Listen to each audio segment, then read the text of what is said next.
जी chapter 15 निकाल लें साथ वाले की बुक का।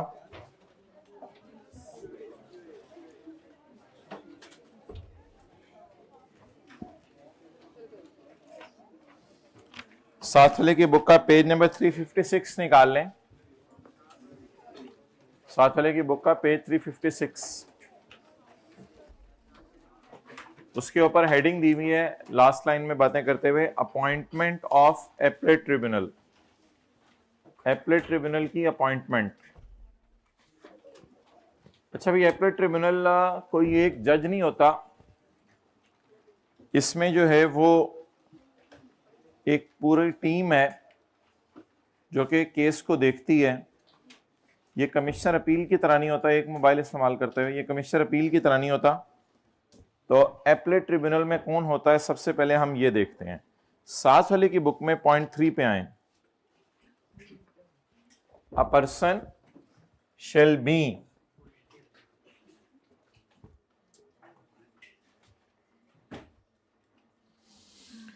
A person shall be appointed as a member of appellate tribunal if he, एक बंदे को appellate tribunal का मेंबर बनाया जाएगा अगर वो हाइब्रिड में हाई कोर्ट का एडवोकेट है, लेट आने पे appellate ट्रिब्यूनल का मेंबर उसको बनाया जाएगा जो हाइब्रिड में नहीं, सॉरी, जो हाई कोर्ट का एडवोकेट है, कम से कम जिसका 15 साल का तजर्बा है। तो देख लें, उधर हाई कोर्ट का जज रह के आया है और इधर एपलेट ट्रिब्यूनल में आप जज बन रहे हैं। बहरहाल हाई कोर्ट का जज कम से कम 15 साल का तजर्बा, आप उसको कोई नौकरी नहीं मिल रही तो इधर आ जाए। And possess such other prescribe qualification और has at least 10 year practice professionally as CA.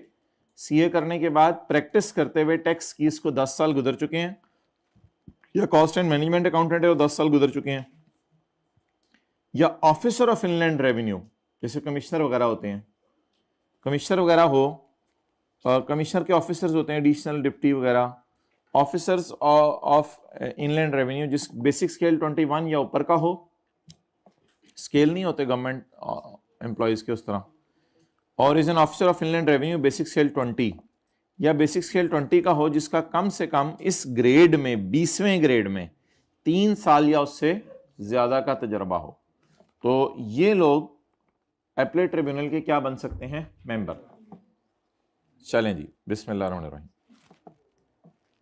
There shall be establish an appellate tribunal to be called as appellate tribunal to exercise the jurisdiction. बातें ना करें हाइब्रिड में please, और ये वो powers exercise करेगा जो इसको बताई गई हैं। इसको मैं जरा बाद में पढ़ता हूं।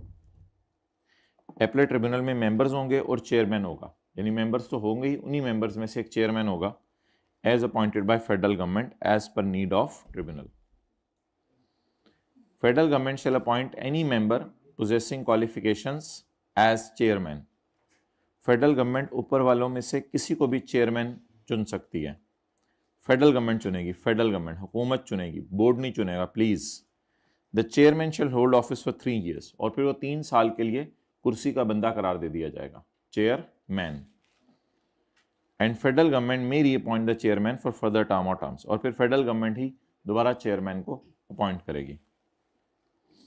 मेंबर्स इंक्लूडिंग चेयरमैन, ये सारे मेंबर्स और इनमें जो चेयरमैन बने कोई एक, वो सारे के सारे shall cease to hold office at age of 62 years, ये 62 साल की उम्र में इनको फारग कर दिया जाएगा। Shall cease to hold office at the age of 62 years। And members following under clause D and E of subsection 3, और इन लोगों के लिए ये रूल है कि इनको सुपरनेशन की एज पर फारिग कर दिया जाएगा। सुपरनेशन की एज का मतलब होता है नॉर्मल जो रिटायरमेंट होती है वो आमतौर पे 60 साल की उम्र में होती है, तो इनको शायद जल्दी रिटायर कर दिया जाए, तो इनको सुपरनेशन की एज पर रिटायर कर दिया जाएगा। सुपरनेशन से मुराद रिटायरमेंट की एज होती है, तो वो आमतौर पर 60 साल होती है, लेकिन वो आपको लिखने की जरूरत नहीं, बस वो पेपर में इसी तरह लिख के आना है। तो बज़ाहिर ये कि इनको 62 साल की उम्र में फारग किया जाएगा और इनको 60 साल की उम्र में फारग किया जाएगा। The members including chairman shall cease to hold office at 62 years and members following under clause D and E of subsection 3, clause D and E of subsection 3, इनको फारिग किया जाएगा सुपरनेशन की एज पे। A member including chairman may resign और may be removed by federal government. Resign और remove कब किया जाएगा? 62 साल की उम्र में या उससे पहले? भाई 62 साल की उम्र में तो लिखा हुआ है shall cease to hold office, आज के बाद अब उसको नहीं रखा जाएगा। और इधर मे रिजाइन और मे बी रिमूव्ड, इन दोनों लाइनों में फर्क है। सीज टू होल्ड ऑफिस का मतलब है बस अब आपने बड़ी अच्छी नौकरी की, लेकिन 62 साल के बाद आप जितने मर्जी साइंसदान बन गए, हमें नहीं चाहिए, तो आप प्यार महजब तरीके से आपको फारिग कर देते हैं। लेकिन इसमें तो आपको रिजाइन या रिमूव किया जाएगा आपकी हरकतें देख के। यानी जजों के भी ये हरकतें करनी है तो बाहर आ जाओ, फिर बाहर आ जाओ, कुछ कहेंगे नहीं, यानी बाहर जाओ, बस अब घर वालों के पास रहो, अब जो करना है उधर करो जाके। A member including chairman may resign और may be removed by federal government before expiry of his term, उसकी टर्म से पहले ही उसको एक्सपायर कर सकते हैं। देखे ना भाई भी आ गया, अब तो उसकी टर्म से पहले ही उसको एक्सपायर कर सकते हैं।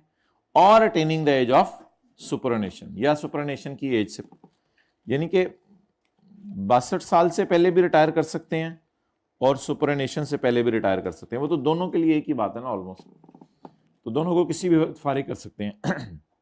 लेकिन ये एक बड़ा स्टेप है। It will be done on the suggestion of performance review committee. क्यों?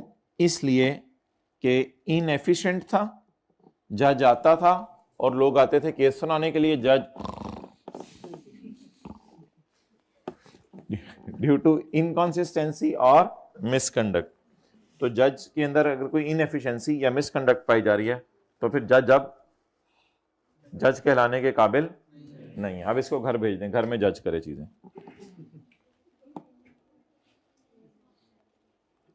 ऐसे बंदे तो नहीं आप बनेंगे, चाय ठंडी है चीनी ज्यादा डाल दें, ऐसे बंदे ना बनिएगा खुद के लिए। बड़े होंगे, चाय नहीं मिलती। अच्छा, the procedure of appellate tribunal. Appellate tribunal में क्या प्रोसीजर होगा? मैसेज आया मुझे, किसी आए। The procedure of appellate tribunal मतलब क्या? Constitution of benches. अच्छा, ये आमतौर पे ना बेंच बैठता है केस सुनने के लिए, यानी 2-3 जज इकट्ठे बैठते हैं केस सुनने के लिए। Constitution of benches, case management system. Case क्या होता है? जो केस आया उसको कैसे मैनेज करना है। और डिस्ट्रीब्यूशन ऑफ केसेस, और डिस्ट्रीब्यूशन ऑफ केसेस का ये मतलब होता है ना कि 2 जज इस केस को सुन लें, 3 जज इस केस को सुन लें। Distribution of cases shall all be regulated by rules made by FBR. FBR rules बना देगा, फिर उसके मुताबिक सारा हो जाएगा। लेकिन आपने ये लफ्ज लिख के नहीं आना, ये तो मैं आपके समझने के लिए लिख रहा हूं। चलें रिवाइज करें यार, कुछ भी नहीं है। एक एपलेट ट्रिब्यूनल बनाया जाएगा जिसका नाम एपलेट ट्रिब्यूनल होगा। पॉइंट 2, इसमें मेंबर्स और चेयरमैन होंगे, इस तरह ना हंसा करें, इसमें मेंबर्स और चेयरमैन होंगे अपॉइंटेड बाय फेडरल गवर्नमेंट। वो मैं बताऊंगा मार्च में, वो मैं मार्च में तुम्हें बताऊंगा, मार्च में आना मेरे पास। Point number 3, a person shall be appointed, ये तो आसान है। पॉइंट 4, ये ऑफिस कितने अरसे के लिए होल्ड करेंगे और बाद में उनको रीअपॉइंट भी किया जा सकता है। ये पॉइंट तो मुझे लग रहा है सिर्फ चेयरमैन के लिए है। द फेडरल गवर्नमेंट में अपॉइंट चेयरमैन, द चेयरमैन, हाँ ये पॉइंट सिर्फ चेयरमैन के लिए है।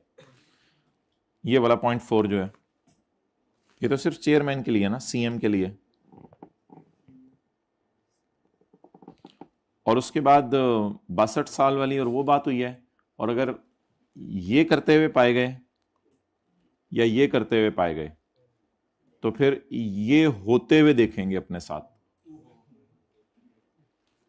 लेकिन उससे पहले मशवरा मांगा जाएगा। परफॉर्मेंस रिव्यू कमेटी को बनाई जाएगी, कमेटी फिर देखेगी इनको। अब यार ये बातें बार बार आ रही हैं बीच में, ये कमेटी कौन बनाएगा ये हमें नहीं पता, ये यहां नहीं लिखा हुआ, जो भी बना ले। अच्छा, हमें नहीं पता। अच्छा, ये अब बात बार बार लिखी हुई है कि ये लॉ बदल चुका है, बदल चुका है। 31 दिसंबर 24 से पहले कुछ और था, कुछ और था, तो ये लॉ असल में बदल चुका है। तो अब पुरानों के बारे में जरा बात होने लगी है। एग्जिस्टिंग मेंबर्स, एग्जिस्टिंग मेंबर से मुराद है कि जिस दिन ये लॉ आया है उस दिन जो है उनका क्या करें। उनके तो रूल्स कुछ और थे, मैंने आपको बताया 2024 में चेंज आई है। बार बार ऊपर से भी आपने मिला के देखे 31 दिसंबर 24 को कोई चेंज आई थी। तो एग्जिस्टिंग मेंबर्स इन ये माय डियर ट्रांजिशनल फेज है, बताया था ना एक दिन आपको। ट्रांजिशनल फेज है, यानी पुराना लॉ और नया लॉ बदल रहा था तो दरमियान में ये लाइन डालनी पड़ी। Existing members including chairman of, अगर ट्रांजिशनल फेज का लफ्ज समझ नहीं आना तो पूरी उर्दू लिख लें बेशक, कि पुराने लॉ से नया लॉ बदला, इस वजह से लाइन डाली गई। अगर ट्रांजिशनल फेज का मतलब ओल्ड लॉ से न्यू लॉ में आ रहे थे इसलिए ये लाइन डाली गई। वैसे तो आपको पता ही है ट्रांजिशनल टैक्स ईयर, तो ट्रांजिशनल का मतलब ट्रांजिशनल टैक्स ईयर तो नहीं होता, ट्रांजिशनल का मतलब होता है इधर से उधर जाते हुए मसला आ रहा है, ट्रांजिशनल फेज है ये। Existing members including chairman of appellate tribunal shall continue to hold office on the same terms and conditions as applicable to them। क्या मतलब समझ आया मुझे बताएं। जो पुराने हमारे चल रहे हैं बंदे उनके लिए पुरानी टर्म्स ही हैं, उनके लिए ये 62 साल रिमूव रिजाइन परफॉर्मेंस कमेटी ये कोई कंडीशंस नहीं है उनके लिए पुरानी टर्म्स ही हैं, और 3 साल के लिए इनको अपॉइंट किया जाएगा। ये सारी बातें तो नहीं है, पुरानों के लिए पुरानी terms. The existing members including chairman of appellate tribunal shall continue to hold office on the same terms and conditions as applicable to them prior to commencement of tax laws amendment act 2024। एक law आया था जिसने amendments की थी, उस law 2024 में आया था, उस लॉ से पहले अगर आप लोग हैं तो आप पे पुरानी कंडीशंस है। Till the completion of their term, जब तक कि आप अपने टर्म पूरी ना कर लें आपके लिए पुरानी कंडीशंस है। हाँ, अनलेस आपको रिमूव अर्लियर कर दें, वो पुराने में भी रूल लिखे हुए थे रिमूव करने के, वो और बात है फिर। तो बताएं पुराने बंदों पे पुरानी कंडीशंस लगेंगी या नई कंडीशंस लगेंगी? मेन बात क्या है, existing members shall continue to hold on same terms, बस ये मेन बात है। तो एग्जिस्टिंग मेंबर्स सेम टर्म्स के ऊपर कंटिन्यू करें, इसमें कोई मसले वाली बात नहीं है। चलें जी, H2O, आज तो 15 मिनट बाद ही हमें प्यास लग गई। H2O निकालें जी, H2O साथ वाले की बोतल, उसको पेश करें ऐसे, उसकी बोतल निकाल के उसी को पेश करें, पेश कीजिए उसको कहीं लीजिए पीजिए।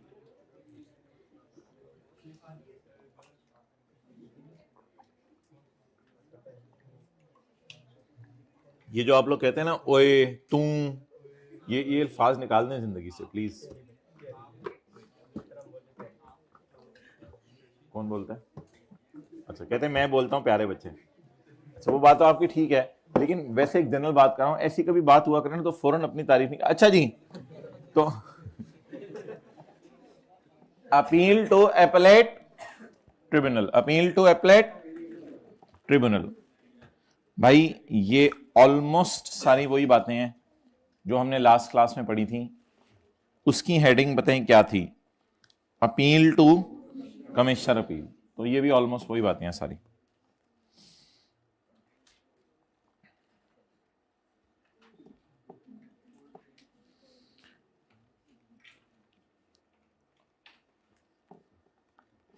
इसको ब्रैकेट में ले लें, आप पढ़ें जी। अंडरलाइन किया हुआ पढ़ें जरा।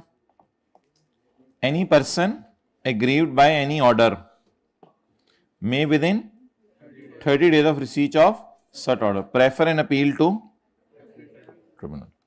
कोई भी बंदा किसी भी ऑर्डर से परेशान है तो किसको अपील कर दे? एपीलेट ट्रिब्यूनल को। डन। अच्छा, अब बताएं कौन किसके ऑर्डर से भाई आगे आ जाओ ना, इतने परेशान होकर देख रहे हो, आगे आ जाओ। कौन किसके ऑर्डर से परेशान है? एनी पर्सन से क्या मुराद है? किसके ऑर्डर से परेशान है? ऑफिसर ऑफ और किसको अपील कर दें? एपीलेट ट्रिब्यूनल को अपील कर दें। कोई बंदा हाथ खड़ा करके बता दे subject to pecuniary jurisdiction mentioned above. Excellent, यानी बात वो ये कर रहा है कि 20 मिलियन से ऊपर वाले केसेस यहां आएंगे। 20 मिलियन से ऊपर वाले लिख लेना, 20 मिलियन से ऊपर वाले केसेस यहां आएंगे, उससे नीचे वाले नहीं।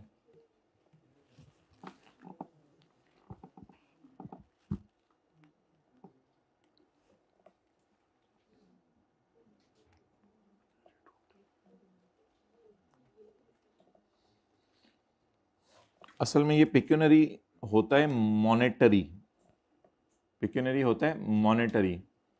जैसे कई दफ़ा जज साहब फैसला सुनाते हैं कि इसको हमने पिक्यूनरी सज़ा दे दी है, मीन्स कि अब इसको डंडे सोटे नहीं पड़ने, ये पैसे दे के जान छुड़ा ले, तो पिक्यूनरी होता है मॉनेटरी। तो पिक्यूनरी लिमिट्स क्या हैं ऊपर, pecuniary jurisdiction, pecuniary limits 20 million, तो 20 मिलियन से ऊपर वाले केसेस एपीलेट ट्रिब्यूनल में आएंगे। डन। अच्छा, अब इसको कंपेयर करते हैं। आप लोगों ने अल्लाह का शुक्र है कल याद किया हुआ है, इधर भी यही लाइन थी, subject to section 126 A, a person dissatisfied with the following orders passed by commissioner और ऑफिसर। यहां चीफ कमिश्नर और बोर्ड ने लिखा हुआ था, ये छोटा सा फर्क है। May file an appeal to commissioner, appeal as it is copy paste चल रहा है, और इधर क्या लिखा हुआ है, may file an appeal to appellate. अच्छा, कुछ केसेस में आप डायरेक्ट हाई कोर्ट के पास भी जा सकते हैं, लेकिन ये मेरी नजर में कोई इतनी इंपॉर्टेंट चीज नहीं है। अच्छा जी, other than state owned enterprise, state owned enterprise की यहां बात नहीं हो रही, उसकी बात फिर मैं आपसे कभी करूंगा। स्टेट ओन्ड यानी स्टेट ने किसी एंटरप्राइज को ओन किया हुआ है, हुकूमत ने, कहते हैं उनकी बात मैं यहां नहीं कर रहा, उनके लिए अलग रूल है, वो मैं आपको कहते बताऊंगा। अब आगे यार अजीब सी उसने बात लिख दी, जब सबसेक्शन 11 ऑफ सेक्शन 134 ए लगेगा तो स्टेट ओन्ड एंटरप्राइज भी यहां अपील कर सकती है। अब इसको छोड़ें, बात समझ तो आ गई, तो इसको फिर किसी दिन देखेंगे जब हम सेक्शन 134 में जाएंगे। तो बोलें जरा, अगर सबसेक्शन 11 134 ए वाला मसला हो तो SOAB में prefer an appeal under this. ऊपर क्या लिखा था, तुम नहीं कर सकते। ये अगर दो चीजें आप बॉक्स लगाएं, अदर देन का क्या मतलब है, तुम नहीं कर सकते, और मे प्रेफर का क्या मतलब है, तुम कर सकते हो। तो मतलब यह है कि जनरल रूल है तुम नहीं कर सकते, लेकिन 134 के 1-11 जब हम पढ़ेंगे तो उस मसले में तुम इधर आके अपील कर सकते हो। बोले बार बार याद करें, स्टेट ओन्ड एंटरप्राइज यानी जिसको हुकूमत ने, इदारे ने ओन किया हो, वो यहां अपील, लेकिन अगर 134 से 11 वाला मसला हो गया, वो देखेंगे हम परसों इंशाल्लाह, तो फिर वॉइस नोट सुनते हुए ये कर सकते हैं, कोई मसला नहीं। नेक्स्ट यार, ये तो सारा कल वाला है ना, appeal shall be in the verify in the accompanied by a fees preferred to appellate tribunal within of service of order on the taxpayer. Service of order by कॉमी ऑफिसर बोर्ड, इन्होंने ऑर्डर भेजा ना, तो इन्होंने जो order आपको भेजा हो, ऑर्डर कौन सा वाला, आमतौर पे 121 122 वाला ऑर्डर, मिसाल दे रहा हूं, या आपको नॉन रेजिडेंट का रिप्रेजेंटेटिव करार दे दिया, कोई भी ऑर्डर, एनी ऑर्डर 121 22। हाँ, यहां पे डिमांड नोटिस की लाइन नहीं है, बिल्कुल आपने सही किया, आई रियली अप्रिशिएट, यहां डिमांड नोटिस वाली लाइन नहीं है। यहां ऑर्डर आने से या आपको नॉन रेजिडेंट का रिप्रेजेंटेटिव करार दे दिया, कोई भी ऑर्डर आ जाए तो उसके कितने दिनों में आपने अपील करनी है, 30 डेज। डन। फीस 20,000 रुपये अगर कंपनी, और 5,000 रुपये in case other than company. और यार अगेन रेपिटेशन, बहुत ज्यादा रेपिटेशन है। पॉइंट 4, ये अपील 30 दिनों के बाद भी कर सकते हैं। हाँ, इंसान है, भूल जाए तो फिर क्या करें, if there was a sufficient cause from filing the appeal within that period. अगर कोई मसला है तो एपीलेट ट्रिब्यूनल में एडमिट, बहुत बड़ी रिलैक्सेशन है, एपीलेट ट्रिब्यूनल आपकी अपील 30 दिनों के बाद भी सुन लेगा। अच्छा जी भाई, कल ये बात हुई थी कमिश्नर अपील में भी, और आज ये बात यहां भी करनी है एपीलेट ट्रिब्यूनल में। एक सवाल है, क्या अपील फाइल करने का मतलब ये है कि आपने असेसमेंट ऑर्डर वाला टैक्स जमा नहीं कराना? कहते हैं नहीं, चाहे अपील फाइल कर दें, असेसमेंट ऑर्डर वाला टैक्स जमा कराना ही कराना है, असेसमेंट ऑर्डर वाला टैक्स जमा कराना ही कराना है। इसकी एक सादा सी मिसाल समझें ऐसे कि आपको वापडा वालों ने बिजली का बिल ज्यादा भेज दिया, अब आप कोर्ट में केस करने चले गए, वापडा वाले कहेंगे यार ये बात अपनी जगह है, हमने जो पैसे कहे वो तो दो ना, बाद में कोर्ट ने आपके हक में फैसला सुना दिया, आपको पैसे वापस कर देंगे, लेकिन पैसे माफ नहीं होंगे। तो अपील करने का मतलब ये नहीं है कि पैसे माफ हो जाए, डन। तो पैसे आपको जमा कराने ही कराने हैं, लेकिन एक रिलैक्सेशन है, वो रिलैक्सेशन आगे मैं पढ़ता हूं। रिलैक्सेशन ये है, एपलेट ट्रिब्यूनल में stay the recovery of tax. मतलब बताएं उर्दू में इस बात का, किसको रोकेगा कि टैक्स रिकवर ना करो? कमिश्नर को। एपलेट ट्रिब्यूनल कमिश्नर को कहेगा यार टैक्स रिकवर ना करो, छोड़ दो यार, छोड़ दो यार, छोड़ दो। और वैसे कल हमने पढ़ा था कि कमिश्नर अपील 30 दिन की छूट देगा, इधर एपलेट ट्रिब्यूनल 90 दिन की छूट दे रहा है। लेकिन जनरल रूल ये नहीं है, जनरल रूल ये है, ये तो रिलैक्सेशन है। जनरल रूल क्या है? Even if appeal has been filed, समझ आ गया होगा आपको, मैं ना भी पढ़ूं तो, even if tax shall still be payable. अब इस लाइन की जरूरत नहीं, unless recovery has been stayed by appellate tribunal, वो नीचे दोबारा लिख दिया उसने, इस लाइन की जरूरत नहीं। बोले even if appeal has been filed tax shall still be payable in accordance with the assessment made by कॉमी। वो जो आपने आपके घर असेसमेंट ऑर्डर भेजा ना 121/22 वाला, ये चीजें समझ ही नहीं आनी आपको जब तक ये छोटी छोटी लाइनें साथ नहीं डालेंगे आप। ये डालेंगे तो जमीन आसमान का फर्क पड़ जाएगा घर में अंडरस्टैंडिंग में। यानी आप जमीन में होंगे, थोड़ी देर में फील करेंगे आई एम इन स्काईज, अम्मी ओए तलिया। अच्छा जी, however on filing of application, नहीं रोना नहीं, मुझे पता है 4 दिन रह गए हैं, रोना नहीं,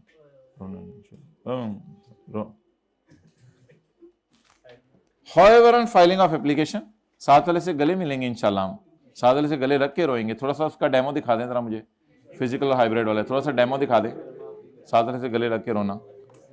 ओके, थोड़ा सा डेमो। अच्छा, however, on filing of application, appellate tribunal may after, भाई कोशिश तो यही है आपको 31 जनवरी तक बुलाया जाए, फिर किसी एक दिन फरवरी के दिन आपको बुला लिया जाएगा 4-5 घंटे के लिए, कोई न्यूमेरिकल्स कराने के लिए, ताकि आप थोड़ी सी तैयारी करके आ जाएं। बाकी आप देखें क्या बनता है, ऊंट किस करवट बैठता है।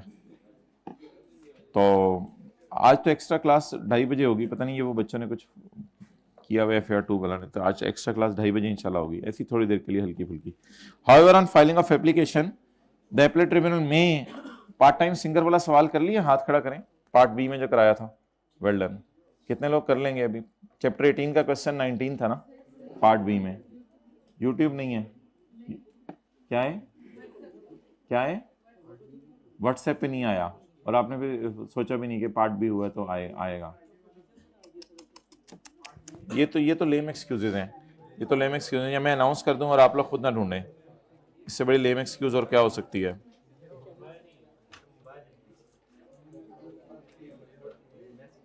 भाई ये टेक्स्ट का पार्ट बी ग्रुप में भेजा करें, व्हाट्सएप फिजिकल वाले में, अभी भी भेज दें जो पिछला है, वो कह रहे हैं हमें मिला ही नहीं, और मुझे तो हैरानी हो रही है उन्होंने ढूंढा नहीं, मिला नहीं का टेंशन नहीं है मुझे।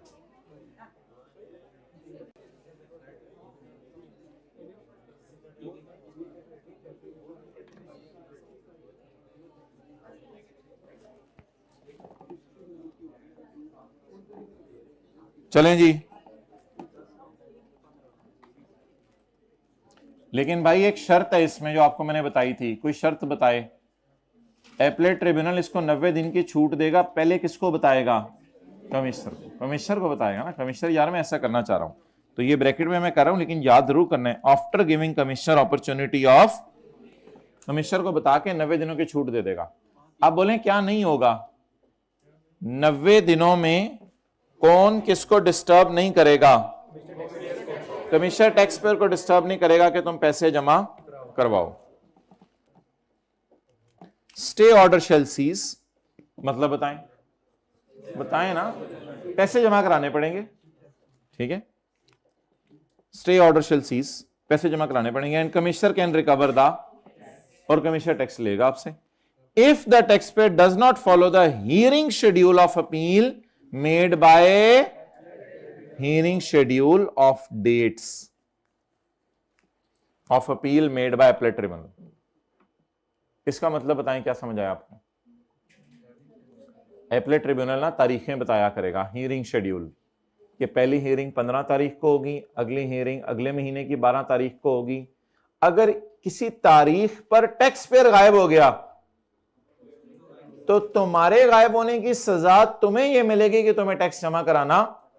असल में हुकूमत अब यह चाह रही है कि केसेस जल्दी जल्दी डिसाइड हुआ करें, तो इसलिए अगर टैक्स पेयर हियरिंग के दिन गायब हो गया तो सजा यह रख दी है कि तुम्हें टैक्स जमा कराने पड़ेगा, इसलिए टैक्स पेयर गायब ही नहीं होते।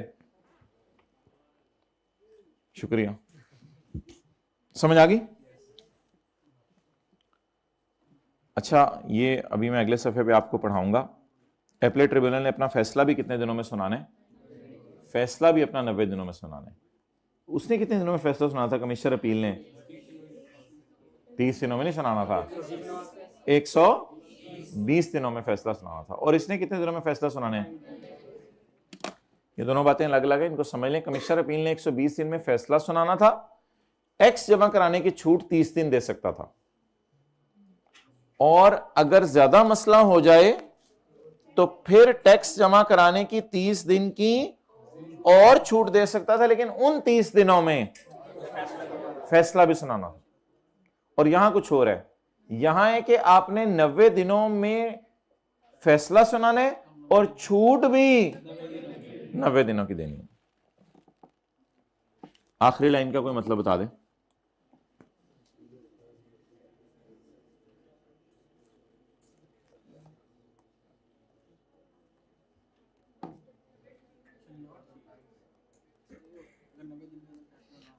अगर 90 दिनों के अंदर फैसला ना सुनाए,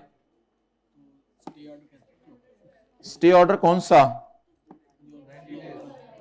ऑफ टैक्स रिकवरी। तो stay order tax recovery shall not cease till finalisation of appeal bye.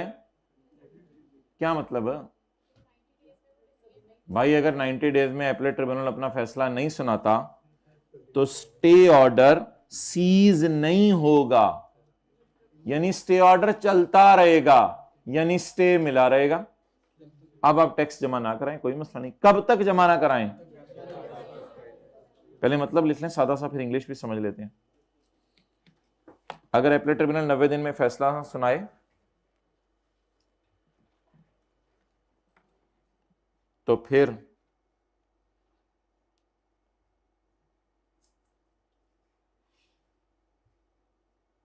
आप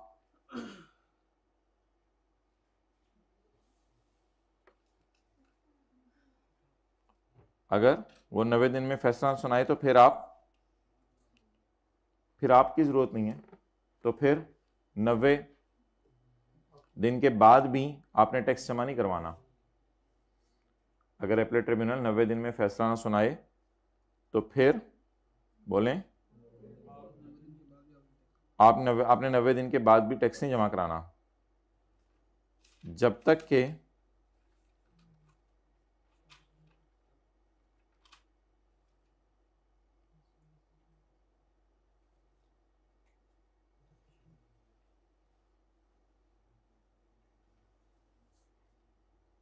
बोलें जब तक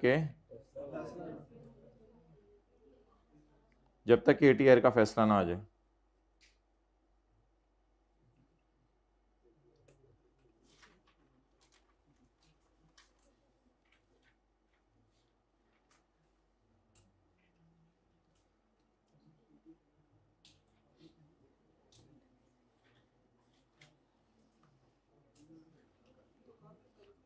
अब इंग्लिश का फिक्रा सुन लें।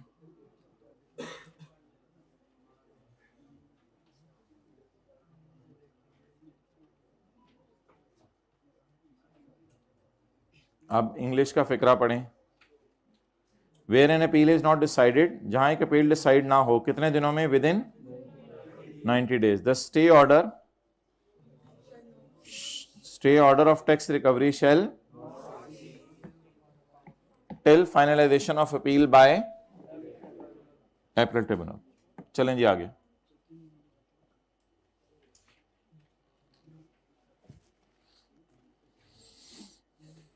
Decision of appeal by appellate tribunal. Appellate tribunal का क्या आ गया? फैसला आ गया। अच्छा, ये एपलेट ट्रिब्यूनल ने अपना फैसला कितने दिनों में सुनाना है?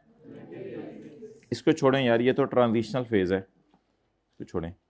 और अगर 90 दिनों में फैसला ना सुना सके तो appellate tribunal shall seek condonation from minister of law not exceeding 90 days. तो कॉन्डोनेशन रिलैक्सेशन लेगा उससे कि यार मुझे 90 डेज और दे दो, लेकिन मिनिस्टर ऑफ लॉ के पास जाना पड़ेगा पाकिस्तान के। एक्सटेंशन लिख लें, कॉन्डोनेशन एक्सटेंशन,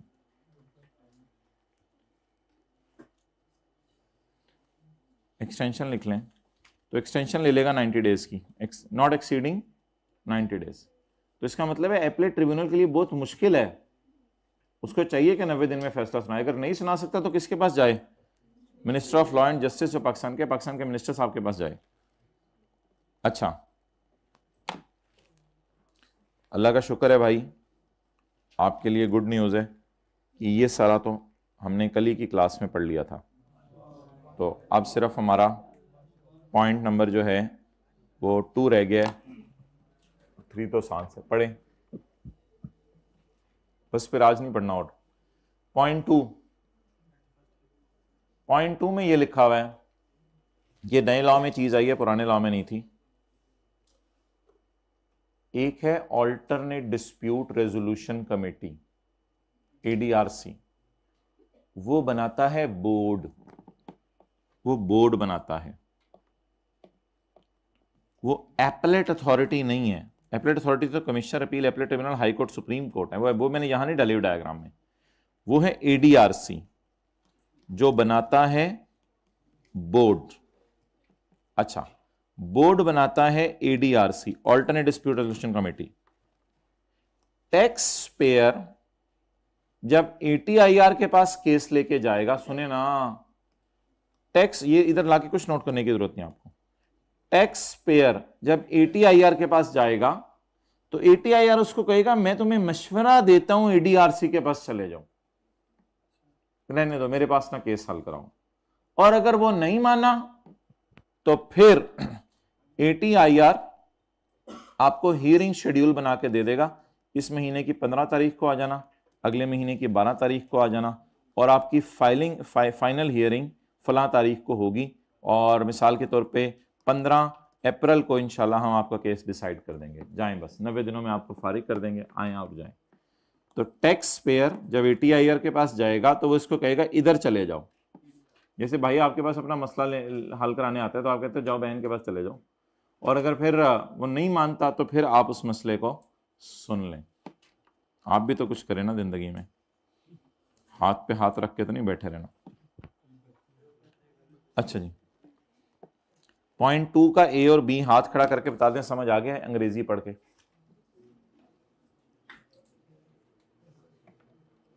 यार ये तो वैसे सेक्शन ऐसे हैं कि आपको उर्दू में बता दिया जाए, आप घर जाके इंग्लिश में पढ़ ली। नहीं नहीं, ये क्या बात हुई, तो हमने तो फीस दी हुई है।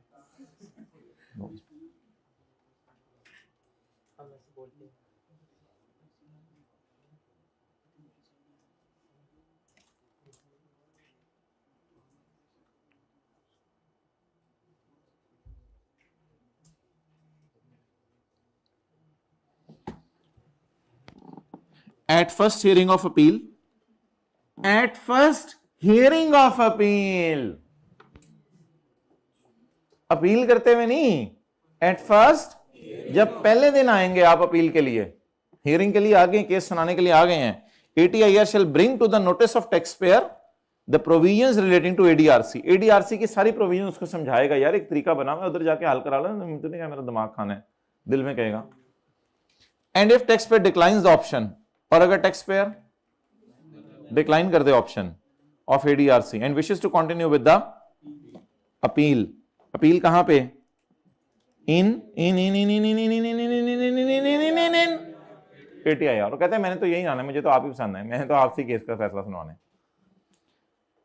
With appeal in ATIR, fix date और डेट्स ऑफ हियरिंग, डेट बताएगा या डेट्स बताएगा of, and decision of appeal in consultation with tax payer and, और फिर डिसीजन सुना देगा, किस किस से मशवरा करके? टैक्स पेयर और कमिश्नर दोनों से मशवरा करके अपना फैसला सुना देगा, बस बात खत्म। और ये मशवरा वगैरह भी इनसे लेगा डेट्स का। देखें फिक्स डेट फिक्स करनी है, लड़की लड़के वालों दोनों से करें या सारी खाली लड़के वालों से लें या खाली लड़की वालों से लें? तो अल्हम्दुलिल्लाह फिक्स डेट और डेट्स समझ गए होंगे आप सारे, सबको समझ आ रही है, अब याद भी रहेगा फिक्स डेट।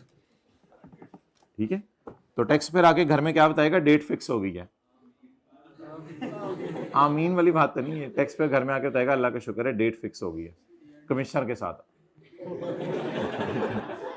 तो फिक्स डेट और dates of hearing and decision of appeal in consultation with the tax payer and okay.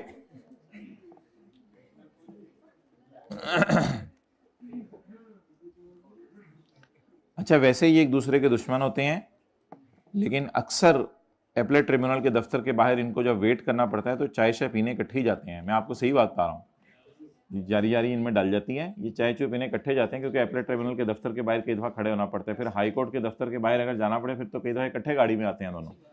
तो कमिश्नर टैक्स पेयर को फ़ोन करके कहता है यार मुझे पिक कर लिया, कभी टैक्स पेयर कमिश्नर को फ़ोन यार मुझे ज़रा पिक कर नहीं जाते। तो ये उधर अंदर जाके कमरे के तो दुश्मनी दिखाते हैं, बाहर दोस्त होते हैं ये। Okay, the appellate tribunal shall ensure strict adherence by the taxpayer and commissioner to the hearing schedule। समझ आ गई? जो डेट्स फिक्स हुई हैं उन पे स्ट्रिक्ट एडहेरेंस लगाएगा एपलेट ट्रिब्यूनल के, इसी दिनों में आना, इनके अलावा दिनों में ना आना। मैंने और भी केसेस देखने होते हैं। The appellate tribunal shall ensure strict adherence किसकी तरफ से?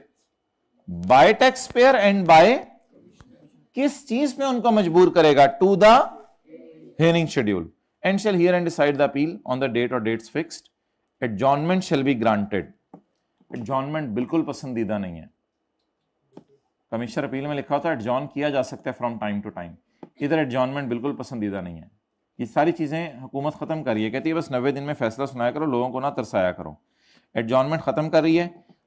अगर एडजॉर्नमेंट करनी है तो टैक्स पेयर को 50,000 रुपये फीस जमा करानी पड़ेगी, फिर आपके केस की एडजॉर्नमेंट हो जाएगी। आधा लाख रुपया जमा करवाओ, फिर आपके केस की एडजॉर्नमेंट हो जाएगी। कोई नहीं, हम बाद में सुन लेंगे। तो इसलिए अब टैक्स पेयर फिर एडजॉर्न करवाते ही नहीं। अच्छा, where there are compelling reasons for adjournment to be recorded by, अगर कंपेलिंग रीजन हो और 50,000 जमा कराना हो, ये दोनों शर्तें। रीजन कंपेलिंग है लेकिन छूट नहीं है फिर भी, तो कितनी शर्तें होगी? कंपेलिंग रीजन एंड ₹50,000 की मैंडेटरी पेमेंट। एटलीस्ट 50,000 पुत्र। कितने लोगों की नजर पड़ गई थी एटलीस्ट पे? हाथ खड़ा करें। एक्सेलेंट, इस तरह पड़ा करें चीजों को। एटलीस्ट 50,000, हो सकता है 1 करोड़ रुपया जमा करो, ज्यादा होगी, ज्यादा होगी, डबल कर लो, लाख रुपया कर लो।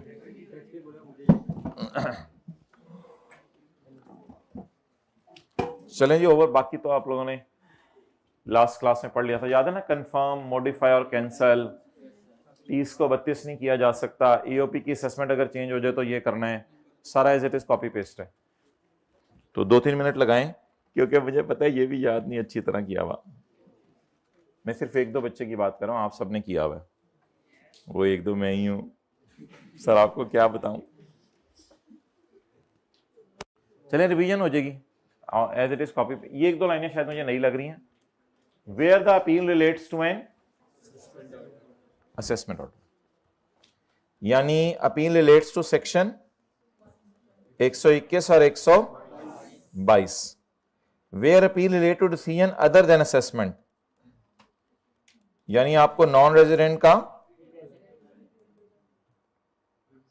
ये तो 4 में है सेक्शन 121 122 के खिलाफ अपील हो रही है, और 7 में है आपको नॉन रेजिडेंट का क्या करार दे दिया है? रिप्रेजेंटेटिव।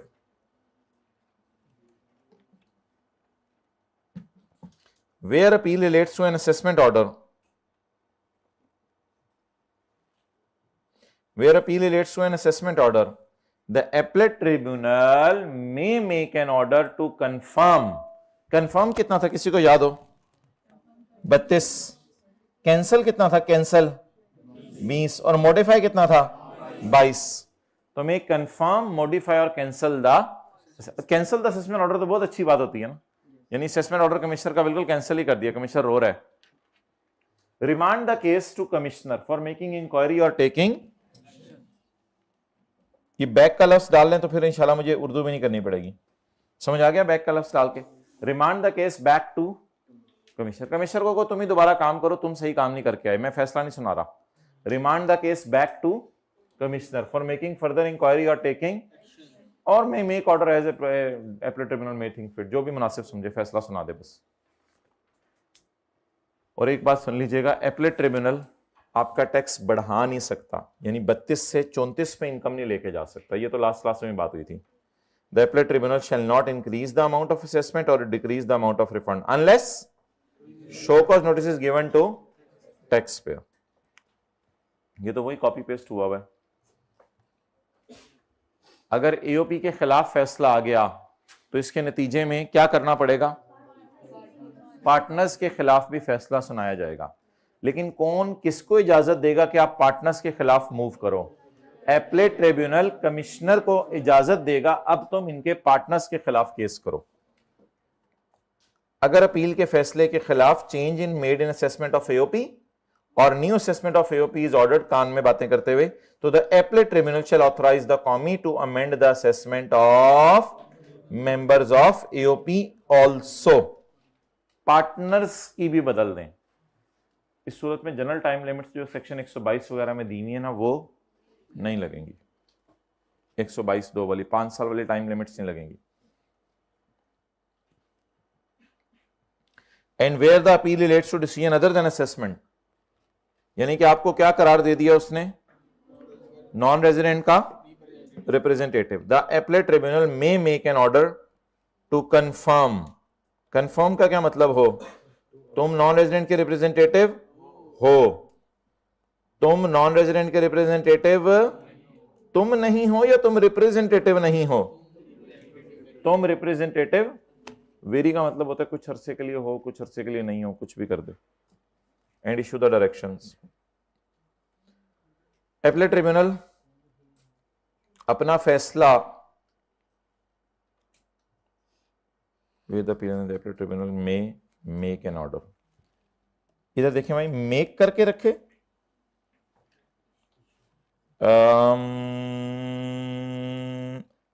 मेक करके रखे या कम्युनिकेट भी करे। देख रहे हैं 3 सर्कल मैंने लगाए हैं। ये वाला कौन सा मेक था? 121 और 122 वाला। ये वाला कौन सा मेक है? नॉन रेजिडेंट का रिप्री मेक करके रखना है या मेक करके कम्युनिकेट भी करना है? The appellate tribunal shall communicate the order to the tax payer and the commissioner except as provided in section 133। कहता है सेक्शन 133 में जो तुम पढ़ोगे वो कल अपनी जगह। Decision of appellate tribunal on appeal shall be. Appellate tribunal का फैसला फाइनल है, आप हाई कोर्ट में नहीं जा सकते। एक्सेप्ट के सेक्शन 133 में मैं आपको थोड़ी सी कल गुंजाइश दूंगा कि हाई कोर्ट आ सकते हो। कहते मैं आपको वैसे इजाजत नहीं दे रहा हाई कोर्ट जाने की, खत्म करो बस। तुम्हारा क्या एपलेट ट्रिब्यूनल में मैंने इतने अच्छे जजेस रखे हुए हैं कि वो 15 साल हाई कोर्ट में रह के आया हुआ है। तो इतना लर्नेड बंदा जब केस पहले ही सुन रहा था, तो अब मैं आपको आगे नहीं जाने दूंगा। लेकिन except as provided in section 133 का क्या मतलब है? अगर मैं खुद ही आपको इजाजत दे दूं हाई कोर्ट में जाने की, फिर ठीक है, वरना अब आप आगे ना जाया करो। एपलेट ट्रिब्यूनल का फैसला केसेस पर क्या हो जाया करेगा बताएं? फाइनल। ओके, अब जरा सारे 1-2 मिनट दे दें। हाइब्रिड में दूसरी रो में मोबाइल भी छोड़ दें, तो सारे जरा 1-2 मिनट दें और अटेंटिवली जरा बात सुने।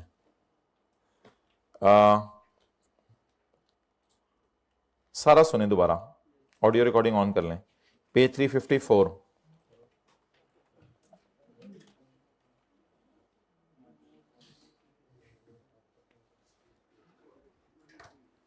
भैया थोड़ा सा हाथ रख के ये वाला हल्का सा पोर्शन एक अलग से भी मुझे भेज देना, अगर हम इनको बीच में से कट ही कर दूं तो नहीं करोगे। अच्छा जी, मॉनेटरी ज्यूरिसडिक्शंस अपील्स में क्या है? पेज नंबर 354 से शुरू करें। कमिश्नर अपील के पास 20 मिलियन या उससे कम के केसेस जाया करेंगे, एपलेट ट्रिब्यूनल के पास 20 मिलियन से ऊपर के केसेस जाया करेंगे।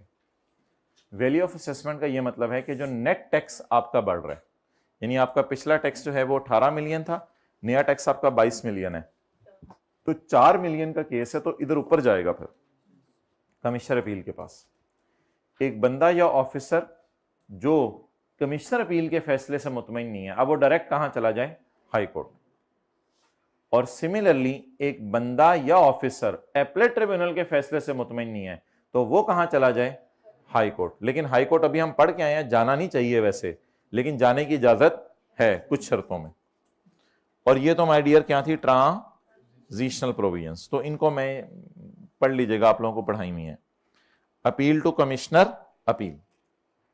अगर कमिश्नर या ऑफिसर ने, ऑफिसर था एडिशनल, डिप्टी और असिस्टेंट, अगर कमिश्नर या ऑफिसर ने आपके खिलाफ ये वाले फैसले सुनाए हैं, 121, 122, नॉन रेजिडेंट का रिप्रेजेंटेटिव आपको करार दे दिया, तो आप डिससेटिस्फाइड हैं, तो आप किसको अपील कर सकते हैं? मे फाइल अपील टू। लेकिन ये अपील करने से पहले आपने जो रिटर्न में अपना टैक्स माना था, जो रिटर्न में आपने इनकम मानी थी, उसका टैक्स जरूर जमा करवा दें। वो अपील फाइल करने के लिए बहुत जरूरी है। अपील फाइल करने की रिक्वायरमेंट्स क्या है? ये सारी रिक्वायरमेंट्स है। फीस वगैरह जमा करानी है, 30 दिनों में अपील करनी है। 121 से 122 में डिमांड नोटिस आने के 30 दिनों में, और अदर केसेस में ऑर्डर आने के 30 दिनों में। लेकिन 30 दिनों के बाद भी अपील कर सकते हैं और इलेक्ट्रॉनिकली भी अपील फाइल कर सकते हैं, वो कोई मसला नहीं है। अब है जी डिस्कशन प्रोसीजर अपील, यानी अपील अब शुरू होगी तो केस कैसे चलेगा। तो कमिश्नर नोटिस दे देगा दोनों को, फलां दिन आ जाना।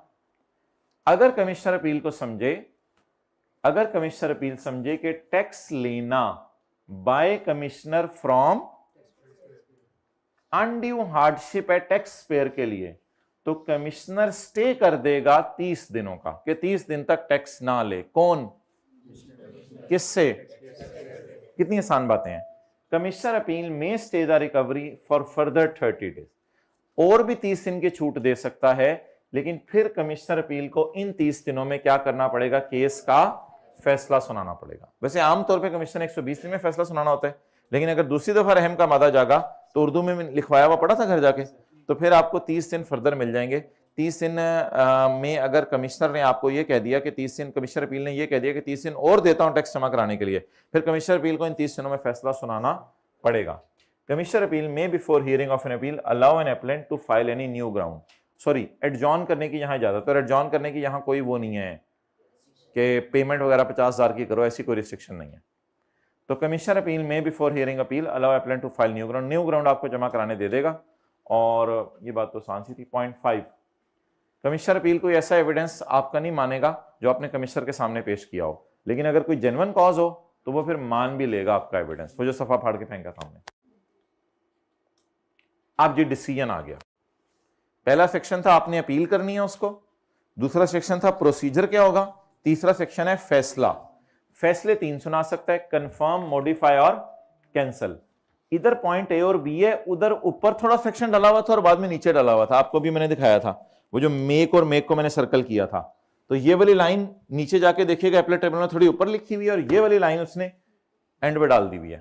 तो इस केस में उसने यहां लिखा हुआ है मेक ऑर्डर्स थिंक फिट, और इधर एपलेट ट्रिब्यूनल में भी जाके हम देखेंगे उसमें दोबारा ये वाली बातें रिपीट हुई हैं, लेकिन उधर शायद कंफर्म की जगह लफ्ज लिखा हुआ है अफर्म का। तो 3 किस्म के फैसले आ सकते हैं। तुम्हारी इनकम 32 ही है, या तुम्हारी इनकम 20 है, या तुम्हारी इनकम 22 है। कमिश्नर अपील 32 को 35 नहीं कर सकता, इससे पहले के टैक्स पेयर को बता दे। ये बात रेपिटेशन, ये तो एज इट इज वहां रिपीट होगा, ये भी सेक्शन वहां रिपीट होगा। अगर एओपी की इनकम बदली गई तो साथ पार्टनर्स की इनकम भी बदली जाएगी। जब फैसला आ जाएगा कमिश्नर अपील का, तो ये अपना फैसले को सर्व करेगा। उधर कम्युनिकेट का लफ्ज था, और माय डियर यहां किसका लफ्ज है? सर्व का लफ्ज है। तो इधर मेक हो रहा था, अल्लाह आपका भला करे, इधर मेक हो रहा था, मेक, और मेक होने के बाद सर्व हो रहा है, और उधर भी मेक हो रहा था और मेक होने के बाद कम्युनिकेट हो रहा था। कमिश्नर अपील ने कितने दिनों में फैसला सुनाने? 120 दिनों में। एपलेट ट्रिब्यूनल अगर फैसला ना सुना सके तो उसने मिनिस्टर के पास जाना है, और ये अगर 60 दिनों में फैसला ना सुना सके तो इन वजह की वजह से एक्सटेंड भी हो सकता है, कोई मसला नहीं। एक एपलेट ट्रिब्यूनल बनेगा, उसमें ये वाले लोग होंगे, इसका टेन्योर 3 साल होगा, और मैक्सिमम 62, 3 साल बाद चेयरमैन बदल जाया करेगा, मतलब ये है मैक्सिमम 62 साल एज है, लेकिन डी और ई वालों की सुपरनेशन की एज पे फारग कर दिया जाएगा, लेकिन बीच में इनको रिजाइन और रिमूव भी किया जा सकता है। कोई भी बंदा स्टेट ओन एंटिटी के अलावा, जिसको स्टेट ओन कर रही है, इदारे हुकूमत जिनको ओन कर रही है, उन इदारों के अलावा जितने भी लोग हैं, वो अगर 20 मिलियन से ऊपर के मसाइल लेके आए हैं तो वो 30 दिनों के अंदर 121-122 का ऑर्डर आने के बाद प्रेफर कर दें अपील। ये ऑर्डर कौन सा है? विद सच ऑर्डर, यानी कोई भी ऑर्डर 121 वाला, 122 वाला, या वो नॉन रेजिडेंट का रिप्रेजेंटेटिव वाला, कोई भी। अच्छा जी, repetition repetition repetition, almost repetition. ये 20,000 और 5 साल फीस बदल गई है। 30 दिन के बाद भी अपील सुनी जा सकती है। अपील करने का मतलब ये नहीं है कि टैक्स माफ है, टैक्स तो जमा कराना ही है, लेकिन ऑन फाइलिंग ऑफ एप्लीकेशन, अगर आप एप्लीकेशन ले जाएं अपीलेट ट्रिब्यूनल के पास तो वो आपको 90 दिन की छूट दे देगा कि कमिश्नर अगर पीछे पड़ा भी हुआ है तो टैक्स जमा ना करवाओ। स्टे ऑर्डर सीज कर जाएगा and the commissioner can recover the, अगर टैक्स पेयर हियरिंग शेड्यूल को फॉलो ना करे। और आखिरी लाइन में लिखा था अगर बेचारा अपीलेट ट्रिब्यूनल का जज ही 90 दिन में फैसला ना सुना सके तो क्या होगा? बताएं आगे। तो फिर आप टैक्स जमा ना कराएं। कब तक टैक्स जमा ना कराएं? जब तक उसका फैसला ना आ जाए। इसमें ये पॉइंट 3 तक मैं पढ़ाऊंगा, आगे रेपिटेशन है। पॉइंट 1, ओह ये 2 लाइनें भी रहती हैं। अपीलेट ट्रिब्यूनल अपना फैसला कितने दिनों में सुनाएगा, लेकिन अगर नहीं सुना सका तो मिनिस्टर से इजाजत लेगा। जिस दिन पहली हियरिंग होगी उस दिन अपीलेट ट्रिब्यूनल तरीका समझाएगा एडीआरसी का। अगर टैक्स पेयर को वो तरीका डिक्लाइन कर दे और पसंद ना आए तो फिर वो कहेगा मैं यही अपना केस कंटिन्यू करना चाहता हूं, तो मुझे डेट्स दे दो। कमिश्नर और टैक्स पेयर के मशवरे से डेट्स तय की जाएंगी, फिर बाद में बदली नहीं जाएंगी। ये मसला है असल में, क्योंकि पहले इनसे क्या कर ली गई है, इसलिए ये लाइन नहीं है। पहले ये लाइन नहीं होती थी लॉ में, कंसल्टेशन। अब कंसल्टेशन है, लड़के लड़की दोनों वालों को बिठा के जब तय हुआ, बाद में लड़के वाले कहें डेट बदल दो, लड़की वाले कहें डेट बदल दो, तो बाहर आ जाओ फिर। पॉइंट नंबर 3, फिर जो मौलवी साहब है निकाह पढ़ाने वाले, वो स्ट्रिक्ट एडहेरेंस इंश्योर करेंगे कि शादी वाले दिन शादी होगी, वलीमा वाले दिन वलीमा होगा, to the hearing schedule, and shall hear and, सीधों को सादा कर दें, and shall hear and decide the appeal on the dates fixed, adjournment shall be granted, compelling reasons होनी चाहिए और मैंडेटरी पेमेंट होनी चाहिए। अब फैसला आ गया। फैसला उधर सिर्फ ये 3 फैसले थे, कंफर्म, मॉडिफाई, कैंसल। इधर उसके साथ उसने एक और लाइन डाली, remand the case back to commissioner. Appeal नहीं कर सकता remand the case back to commissioner, appellate tribunal कर सकता है और may make order as a think fit. लेकिन अगर case other than assessment order है, where appeal relates to decision other than assessment, तो the appellate tribunal shall make an order to affirm तुम representative हो या तुम रिप्रेजेंटेटिव नहीं हो। 32 को 35 नहीं किया जा सकता अनलेस के टैक्स पेयर को बता दें। एओपी की इनकम बदलेगी तो पार्टनर्स की भी इनकम बदलेगी। इसके बाद ऑर्डर कम्युनिकेट कर दिया जाएगा दोनों को, और हाई कोर्ट में आप नहीं जा सकते अपीलेट ट्रिब्यूनल के फैसले के बाद, अनलेस के हाई कोर्ट वाला सेक्शन खुद इस बात को मान ले। अच्छा, अब देखें, कल हम ये हाई कोर्ट करेंगे और परसों हम एडीआरसी करेंगे। एडीआरसी ऐसे ही है, लंबा सा है लेकिन है आसान, और फिर ये एक छोटा सा सेक्शन रह जाएगा। तो जुमे और हफ्ते को हमने वो करना है, सॉरी थर्सडे और फ्राइडे को। एक हमारा वो परमानेंट एस्टेब्लिशमेंट की डेफिनेशन रहती है, और एक रेजिडेंट इंडिविजुअल और रिकग्नाइज अनरिकग्नाइज फंड रहता है। वो तो छोटी छोटी 2 लाइनें हैं, उनकी कोई टेंशन नहीं। तो इंशाल्लाह अब आगे 7 न्यूमेरिकल्स ही करते रहेंगे, लेकिन इस चैप्टर के पास पेपर्स हमने करने हैं। तो हाँ ठीक है, वो आप हाथ रख दो, विशक आ गया। और मोबाइल कंपनी को वापस जमा करा दें जिस से लिए हैं, जल्दी करें, सो क्यों जाते हैं लोग। अच्छा, अब माय डियर, कल इंशाल्लाह मैं न्यूमेरिकल्स कराऊंगा आपको। आज मैं न्यूमेरिकल नहीं करा रहा, आज इसके पास पेपर्स करने हैं ज़रा, तो थोड़ा सा ज़रा अटेंटिव हो जाएं ज़्यादा, थोड़ा सा ज़रा अटेंटिव हो जाएं ज़्यादा। मुझे तो समझ नहीं आती इनकी बातों की। थोड़ा सा अटेंटिव हो जाएं ज़रा ज़्यादा, यानी थोड़ा सा अटेंटिव हो जाएं ज़रा ज़्यादा। ठहरो, मुझे सोचने दो, कोई बात होगी इसमें भी गहरी। थोड़ा सा अटेंटिव हो जाएं ज़रा ज़्यादा। चलो मैं ज़्यादा हो जाता हूँ। अच्छा जी, थोड़ा सा अटेंटिव हो जाएं भाई, ज़रा ज़्यादा।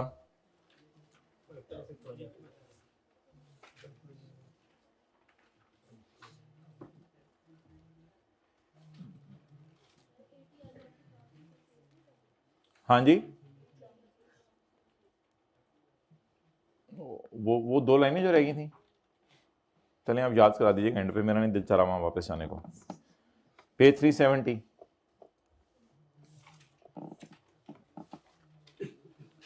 ऑन 2 जुलाई 2019 रुबीना बाजी received a show cause notice under section 122। Rubina बाजी जुलाई के महीने में जुलाई के महीने में आम खा रही थी बैठ के धूप के अंदर, तो मर्जी मेरी, नहीं मर्जी जो मर्जी करूं, तो आम खा रही थी धूप में बैठकर, तो रुबीना बाजी को शो कॉज नोटिस आ गया। देखें जैसे पेज 347 पे सेक्शन 122 है, शो कॉज, ऑडिट के बाद शो कॉज नोटिस आता है, शो कॉज नोटिस के बाद अमेंडमेंट ऑफ घूरी है या बार्किंग है, इसके बाद क्या होनी है, बाइटिंग। फॉर अमेंडमेंट ऑफ असेसमेंट, बोले show cause notice from commissioner for amendment of, ये शो कॉज नोटिस बाजी को क्यों आया है, she received a show cause notice for amendment of, show cause notice आ गया है क्योंकि हम आपकी क्या करने लगे हैं, अमेंडमेंट ऑफ, तो बाजी के पास क्या करने का ऑप्शन है, रिप्लाई करने। फॉर टैक्स ईयर 2018, पिछले साल के assessment order, due to lack of knowledge about tax matters she did not respond to it, response ही नहीं किया उसने, बाजी ने रिस्पॉन्ड ही नहीं किया। शो का नोटिस आया, बेटे ठीक है उधर जाके रख दो, और बस फिर वो पढ़ा पढ़ा पढ़ा पढ़ा पढ़ा। ऑन 1 अगस्त 2019 टैक्स वालों ने भी थोड़ा सा इंतजार किया, तो बाजी का कोई रिप्लाई नहीं आया, तो तकरीबन कोई 28 दिन गुजरने के बाद she received a demand notice. भाई ये जरा समझिएगा, मैंने आपको कल वाली क्लास में बताया कि अमेंडेड असेसमेंट ऑर्डर के साथ डिमांड नोटिस आता है, ये मैंने आपको बताया कल वाली क्लास में। अमेंडेड असेसमेंट ऑर्डर के साथ क्या आता है, डिमांड नोटिस आने का मतलब ये है कि अमेंडेड असेसमेंट ऑर्डर बाजी को आ गया है, असल में उसने शो कॉज नोटिस का रिस्पॉन्स नहीं दिया था ना, तो अब उसके घर क्या आ गया है, amended assessment along with demand notice. यहां मैंने प्लस का साइन लगाया था, हाँ ये लगा हुआ, शुक्र है।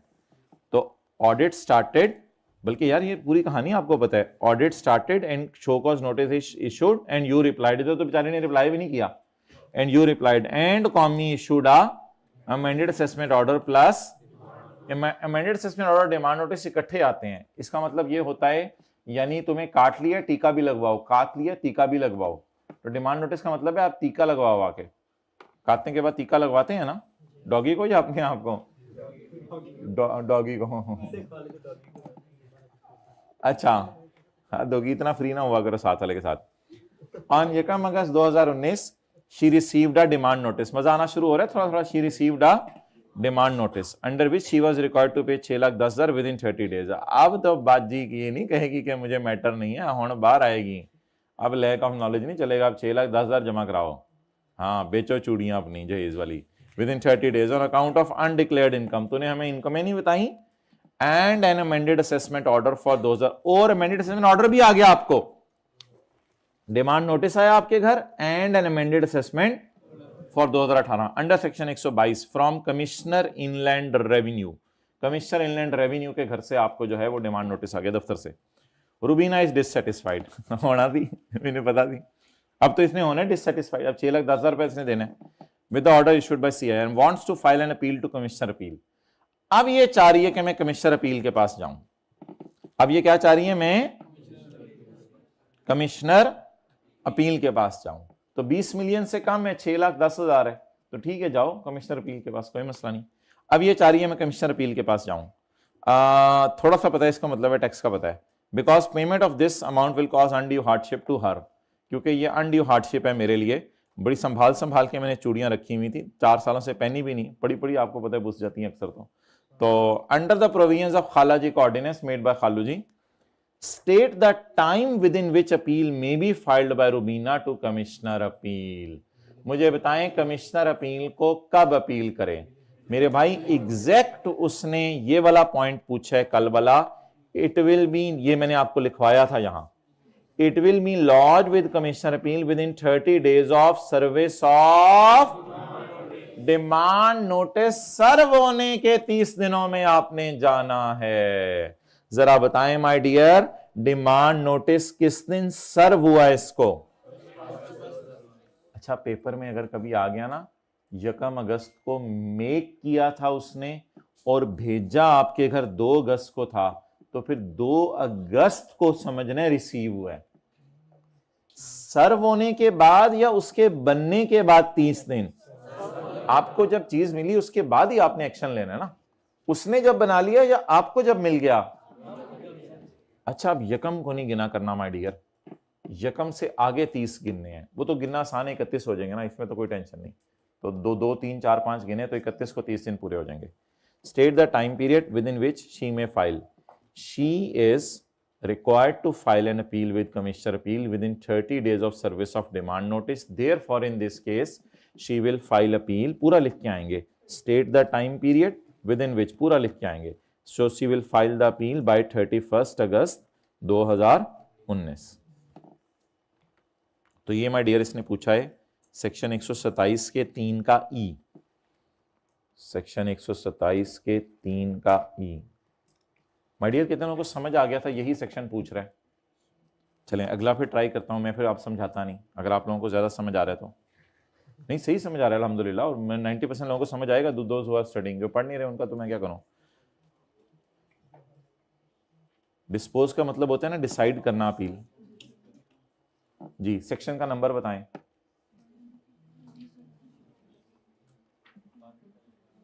बोलें, जवाब बोल दें, चलें जवाब बोल दें, सेक्शन का नंबर ना बताएं। एक्सेलेंट। कौन बोला इधर? कंफर्म, मॉडिफाई, आपने बोले। Well done. कंफर्म, मॉडिफाई और cancel. Discuss the different type of order that commissioner appeal में मेक। वो कौन कौन से ऑर्डर मेक कर सकता है फॉर डिसाइडिंग अपील? बताएं वो कौन कौन से ऑर्डर मेक कर सकता है for deciding appeal. Deciding appeal का आपको पता है ये सेक्शन है, तो ही मे मेक, वो भी पूछ रहा था कौन कौन से ऑर्डर मेक कर सकता है।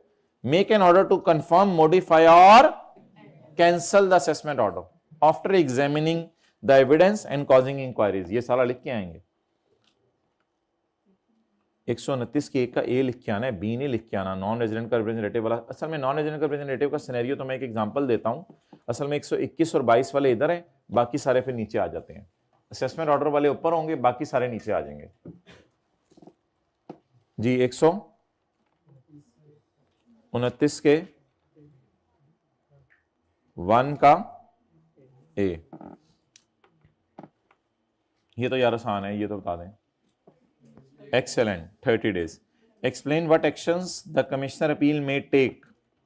कमिश्नर अपील क्या कर सकता है ये इंश्योर करने के लिए कि बेचारी को अनड्यू हार्डशिप ना आए because the payment of his demand, क्योंकि उसके टैक्स मांगा जा रहा है तो उसे अनड्यू हार्डशिप ना आए। तो कमिश्नर अपील उसके लिए क्या कर सकता है? कह रही है मेरे लिए टैक्स जमा कराना बहुत कमिश्नर अपील में क्या बताओ, रोने लगी। कमिश्नर ने कहा अनड्यू हार्डशिप हो रही है। हाँ, रोने से पता नहीं चला तुम्हें, मुझे अनड्यू हार्डशिप हो रही है। ठीक है, फिर क्या करें? कमिश्नर अपील क्या करे उसके लिए? कमिश्नर अपील क्या एक्शन ले? भाई कमिश्नर अपील का एक्शन मैं आपको बता रहा हूं, मे stay recovery.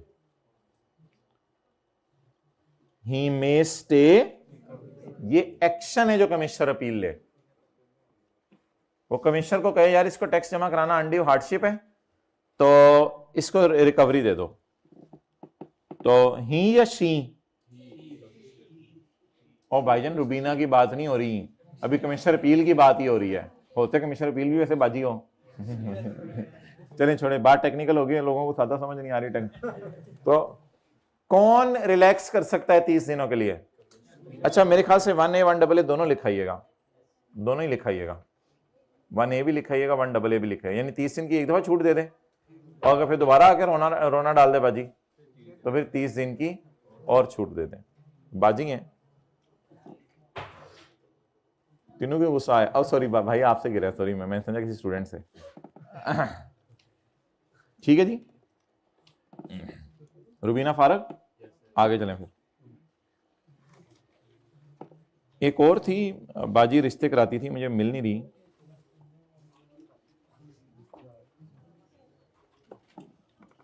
Zubaida, question 11। Zubaida, इस सारी बाजियां पहले फारग करें फिर बाजों की तरफ आते हैं। Zubaida is operating a business as wedding event planner. ये मेरा 12 साल का तजर्बा है जी।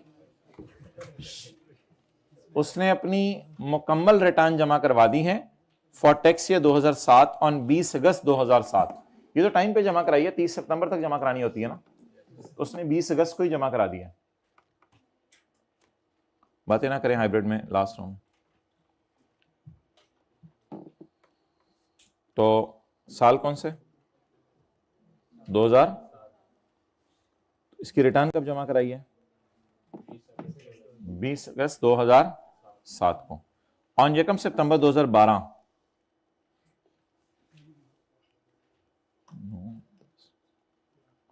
ऑन यकम सितंबर 2012। ओह, ये तो देखिए 2013 बन रहा है वैसे। ऐसे ही है ना, यकम सितंबर 12, क्योंकि यकम जुलाई 12 से तो अगला साल शुरू हो गया हुआ है। ऑन यकम सितंबर 2012 commissioner served a show cause notice. Commissioner ने क्या भेजा?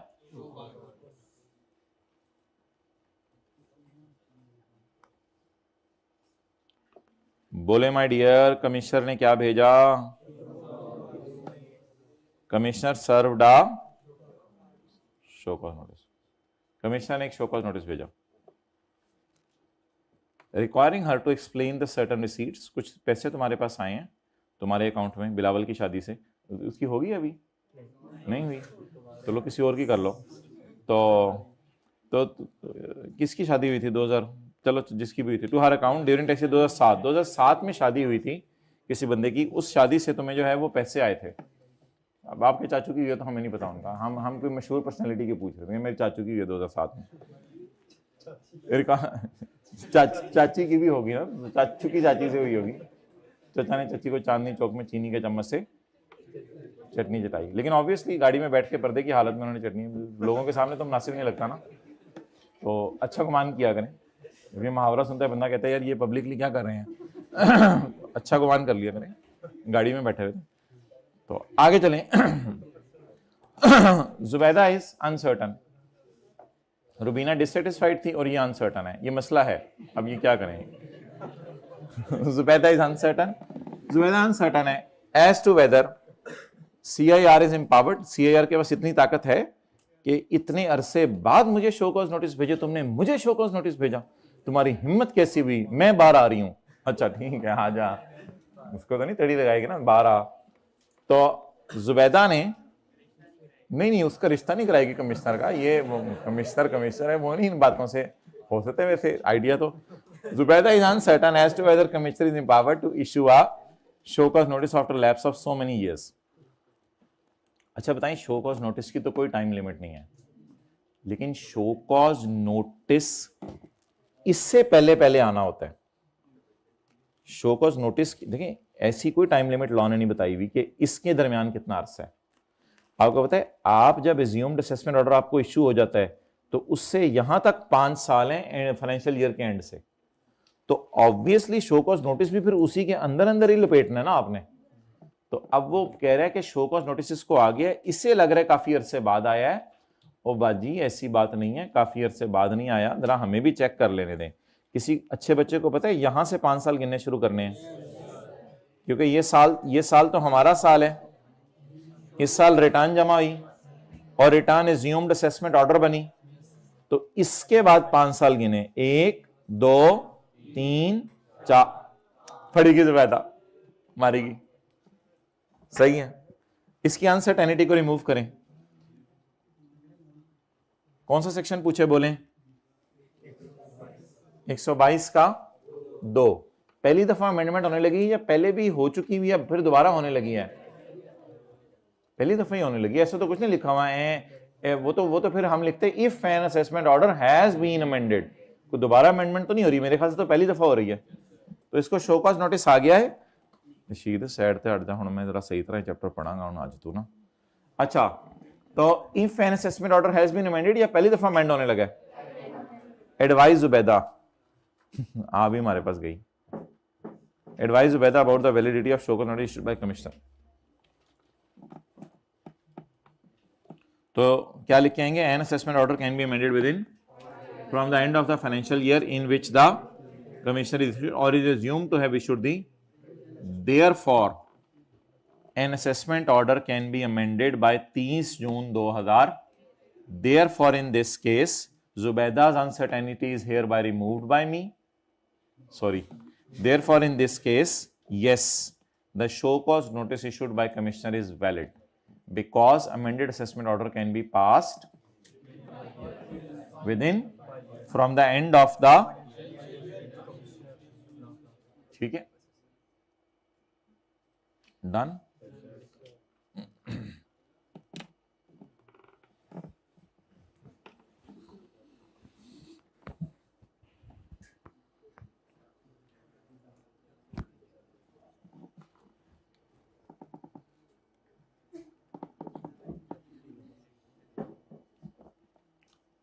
अच्छा, वैसे ही एक सवाल पूछ रहा हूं, अगर इसमें एक और चीज आ जाए तो जनरल टाइम लिमिट है ना, वैसे कभी ये भी तो आई क्या पूछ सकता है कि शो कॉज नोटिस के बाद कितने दिनों में असेसमेंट ऑर्डर इशू हो सकता है, ये भी तो कभी पूछ सकता है 180 डेज। तो ये भी कभी आई क्या पूछ सकता है कि शो कॉज नोटिस इशू हो गया, बताओ कितने दिनों में अमेंडेड असेसमेंट ऑर्डर भेज सकते हैं, वो कितने दिन है, ये कभी नहीं पूछा वैसे इसने, तो ये भी आ सकता है। अच्छा जी,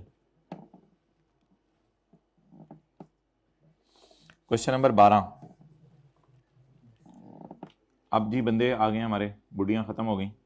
mister dynamic has received a notice from commissioner in which he identified certain errors and deficiencies in the return filed by him for the last tax year. पिछले साल तुमने जो रिटर्न जमा कराई थी उनमें एरर्स थी, वो कमियां बताएं जिनकी बुनियाद पर डायनेमिक अगर रिटर्न जमा करवाए तो उसकी रिटर्न नामुकम्मल समझ ली जाती है।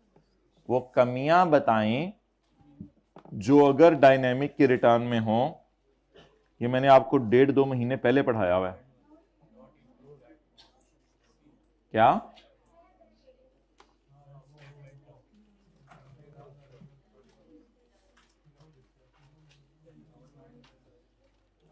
वो कमियां बताएं जिसकी बेस पे रिटर्न नामुकम्मल समझी जाती है। Page number 335। When a return is considered as, ये इनकम्प्लीट लिखा हुआ है, when a return is considered as incomplete, जब कंप्लीट ना हो। सवाल दोबारा पढ़ें, वो कमियां बताएं जो कि ऑन अकाउंट ऑफ विच, जिनकी वजह से रिटर्न में बी रिकॉर्डेड एज नामुकम्मल, रिटर्न नामुकम्मल समझी जाए। अच्छा जरा देख लें, रिटर्न मुकम्मल कब समझी जाती है, जब ये वाली चीजें हों, तो फिर नामुकम्मल कब समझी जाती है। सेक्शन 100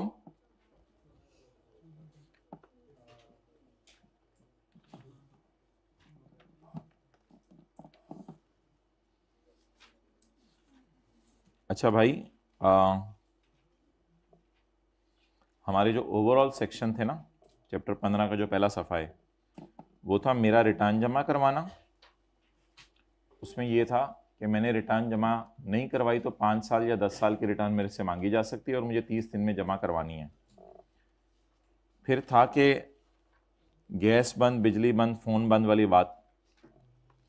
फिर बेवा वगैरह ने रिटर्न जमा नहीं करानी, ये वाली बातें थी, अगर गाड़ी वगैरह उसके पास है, ये चीज़ें। फिर वेल्थ स्टेटमेंट आपने जमा करवानी होती थी।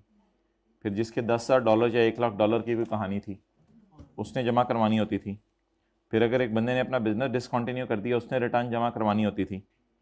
और रिटर्न जमा करवानी आपने 30 सितंबर तक होती थी इंडिविजुअल्स ने, और कंपनीज़ ने 31 दिसंबर तक, लेकिन उनमें भी कुछ ने 30 सितंबर तक जमा करानी होती थी। और रिटर्न जमा करवाने की तारीख में आपको 15 दिन की छूट मिल सकती है, एक्सटेंशन हमने पढ़ी थी। असेसमेंट में हमने ये पढ़ा था आपकी रिटर्न एज्यूम्ड असेसमेंट ऑर्डर बन जाएगी, लेकिन अगर उसमें कोई डेफिशिएंसी हो, इनकम्प्लीट हो, तो आपको नोटिस आएगा आपके फाइनेंशियल ईयर के एंड के 180 दिन के अंदर कि उसमें कमी क्या कर दो, पूरी कर दो। ये हमने पढ़ा था असेसमेंट में। फिर 4-5 लोग थे जिनकी क्या की थी, बेस्ट जजमेंट असेसमेंट। फिर अमेंडेड असेसमेंट ऑर्डर की थी, कमिश्नर अपने छोटे के ऑर्डर को रिवाइज कर सकता है। चीफ कमिश्नर आपको एग्जेम्पशन सर्टिफिकेट दे सकता है। Agreed assessment in certain cases, वो जो पावर पॉइंट की प्रेजेंटेशन थी वो थी कि अगर आप अपना केस अमेंडेड असेसमेंट ऑर्डर आना अपने आप को बचवाना चाहते हो और हल्का हल्का मंगवाना चाहते हो तो ओवरसाइट कमेटी बनवा लो। और उसके बाद कच्चा असेसमेंट ऑर्डर था कंसील्ड एसेट के केस में, और अगर आपकी प्रॉपर्टी का डिस्प्यूट चल रहा है तो वो था, और ये वाला सारा तो आज रिवाइज करवाया। हल्का सा मैंने जरा टच दिया ताकि पास पेपर के सवालों में आपको पता हो हम खड़े कहाँ हैं। वो सरकमस्टांसेस बताएं जिनमें वो अमेंड कर सकता है असेसमेंट ऑर्डर। अब जाके मैंने सेक्शन ढूंढने अमेंडेड असेसमेंट ऑर्डर, वो माय डियर ये वाला है अमेंडेड असेसमेंट ऑर्डर, सेक्शन 100, जल्दी बोलें, सेक्शन 100। मुझे कैसे पता चला कि अमेंडेड असेसमेंट ऑर्डर वाले सेक्शन में से सवाल आया? Narrate the circumstances under which commissioner में अमेंड एन। अब जरा जाके ढूंढते हैं असेसमेंट ऑर्डर कब अमेंड हो सकता है। टाइम नहीं पूछा, 5 और 5A सही कह रहे हैं आप, 5 और 5A। सर्कमस्टांसेस पूछे हैं या टाइम पूछे? 122 का 5 और 5A। वैसे हेडिंग दी हुई है शायद उधर, सर्कमस्टांसेस, हाँ सर्कमस्टांसेस या ग्राउंड्स।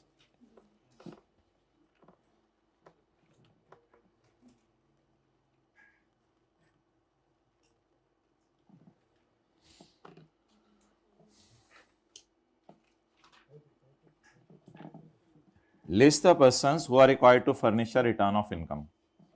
ये तो पहला सफ़ा है ना चैप्टर का, section 114। Specify the circumstances commissioner has power to issue demanding a return of less than 1 year. याद है, जो मर गया है, जो बैंक करप्ट हो गया है, जो पाकिस्तान परमानेंटली छोड़ के जा रहा है। अच्छा, पॉइंट सी का जवाब कोई दे अगर क्लास में तो। State the power of commissioner, अगर एक टैक्स पेयर फेल हो जाए रिटर्न जमा करवाने से लेस देन 1 ईयर वाली विद इन स्पेसिफाइड टाइम, जितना टाइम उसको कहा था कि लेस देन 12 मंथ्स वाली रिटर्न ले आओ और वो नहीं लाया, तो अब कमिश्नर को क्या पावर अवेलेबल है? बेस्ट जजमेंट असेसमेंट कितने लोगों ने बोला है? ये लोग हाथ खड़ा करें, well done. Best judgement assessment हमने ये पढ़ा था,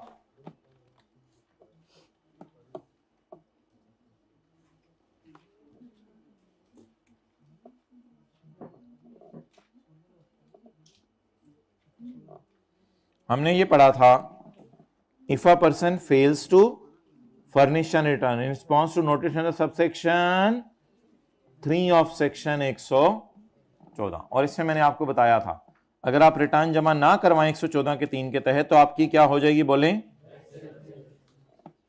114 का 3, commissioner may give notice to person to furnish return. जरा रुक के एक सवाल का जवाब दीजिएगा। कमिश्नर आपको नोटिस देगा कि रिटर्न जमा कराओ, अगर जमा ना करवाई तो यहां कुछ भी नहीं लिखा हुआ, माने बात, अगर जमा ना करवाई तो यहां कुछ नहीं लिखा हुआ, फिर क्या करें? कमिश्नर ने आपको कहा 12 महीने से कम की रिटर्न जमा ना करवाओ, आपने जमा, अगर जमा नहीं करवाई तो क्या करें? यार वो उसको बुलाना समीर लगो, सेक्शन 120।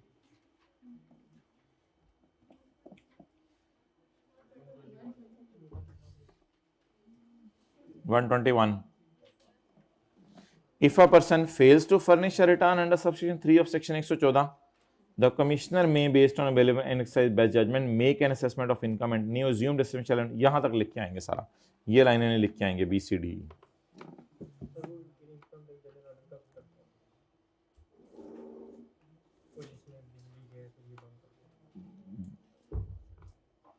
वो स्पेसिफिकली सवाल पूछेगा अलग से, मैं बता दूंगा 1-2 दिन में, वरना मैं से पूछ लेना। वो करवा लिया लेक्चर कॉपी? करवा लें जल्दी से, मुझे लैपटॉप में चाहिए। अच्छा ठीक है, अपने में कॉपी कर लें, मुझे ज़रा जल्दी से चाहिए। आगे चलें, ठीक है, नोट कर लो इस सवाल को, मैं डिस्कस कर लूँगा किसी दिन क्लास में।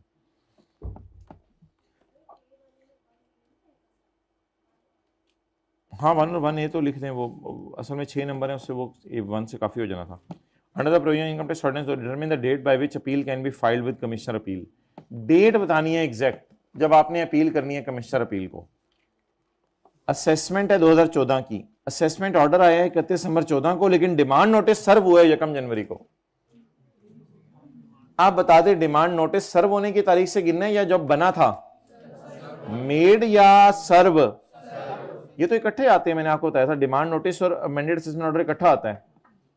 तो अब बता दें 1 से 31 जनवरी 15।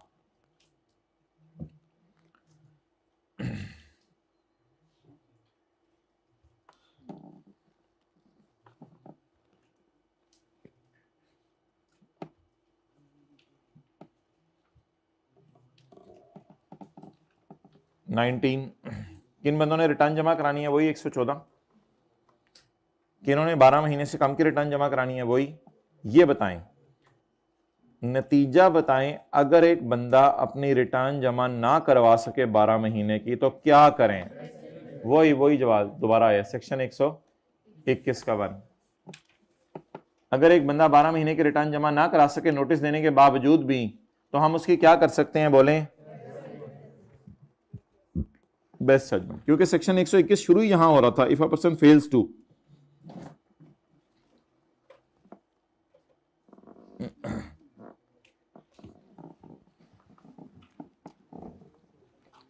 वो सिचुएशंस बताएं, चुप करो भाई, वो सिचुएशंस बताएं जिसमें original assessment order can be amended और an amended can be further amended. अच्छा मुझे ये बताएं, ये सेक्शन कौन सा है? अमेंडेड 122। पहले घर में जाते हैं फिर कमरे में। घर है 122, कमरा है उसमें सिचुएशंस 5 और किसका?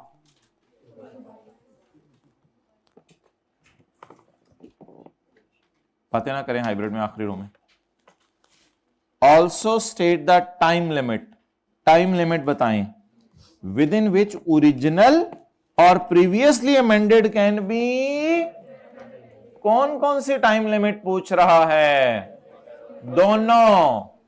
दोनों ओरिजिनल कैन बी अमेंडेड और amended can be further amended. अच्छा जी, पहली दफा अमेंड कब तक हो सकता है? पे 347 पे 5 साल के अंदर। और अगर अमेंड हो गया तो हमने एक फिक्रा याद किया था, if an assessment order it can further be amended as many times as may be. तो इसलिए टाइम पीरियड में 122 का 2 भी लिख के आना है और 122 का 4 भी लिख के आना है। ये पास पेपर के सवाल जरूर करने हैं आप लोगों ने, आज कोई होमवर्क नहीं दिया जा रहा। पिछले वाला होमवर्क तो हो गया था ना जो दिया था आपको, उनमें तो कोई मसला नहीं होना चाहिए, जो होमवर्क के 2 सवाल दिए थे। अच्छा जी, क्वेश्चन 22 पूरा हो गया। ओके,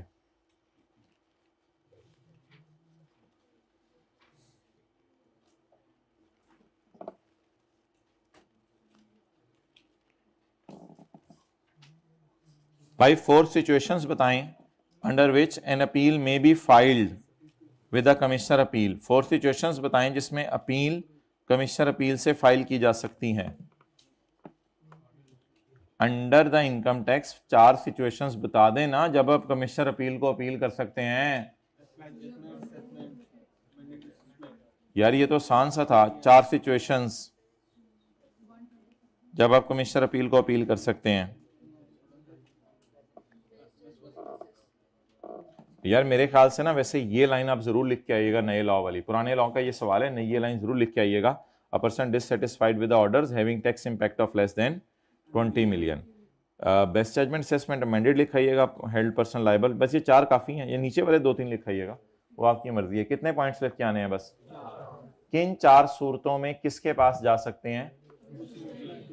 तो 127 का 1। अगला जरा देखें क्या है। Sadiq Ali has received an x party assessment. X party assessment कोई चीज होती थी तब आपके स्कोप में नहीं है, बस छोड़े assessment. Has received an assessment order, ओए होए होए होए, ऑडिट शो कॉज नोटिस या असेसमेंट ऑर्डर? असेसमेंट ऑर्डर इसके घर आ गया, बात ही खत्म होगी। Has received an from income tax department under which he is required to pay 52 lakh on account of tax not withheld from certain payments। कुछ लोगों को इसने पैसे दिए उससे टैक्स नहीं काटा, जैसे एम्प्लॉइज को पैसे दिए हों या किसी को पैसे दिए हों, शेयर होल्डर्स को डिविडेंड दिया, उससे टैक्स नहीं काटा। He does not agree with this, he would like to file an appeal to commissioner appeal। State the procedure that he should follow for filing appeal to commissioner appeal। Commissioner appeal को appeal करने के लिए कोई procedure बता दें, तरीका बता दें, इसका क्या है? बोलें जल्दी।